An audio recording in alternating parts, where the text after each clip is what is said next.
binabatikos ngayon ang P-pop girl group na Fourth Impact.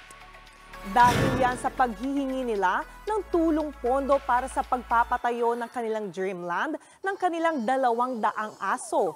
Sa GoFundMe post online ng member nilang si Elvira, target daw nilang makaipon ng aabot sa $10,000 o mahigit kalahating milyong piso.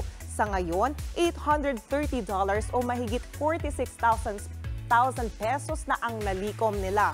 Pero binatikos yan ng ilang netizens. Irresponsable raw kasi ang ginawa ng grupo na pagkakaroon ng mga alagang aso kung hindi nila ito kayang alagaan ng maayos. Lalo pa silang pinuna dahil kinaya naman daw nilang umattend ng The Eras Tour ni Taylor Swift sa Singapore. Wala pang komento dito ang Fourth Impact. Mga kapatid, Jania Lipon po, laging maging updated sa latest sa entertainment and lifestyle para maging una sa balitaan. Bisitahin at mag-subscribe na sa social media pages ng News 5.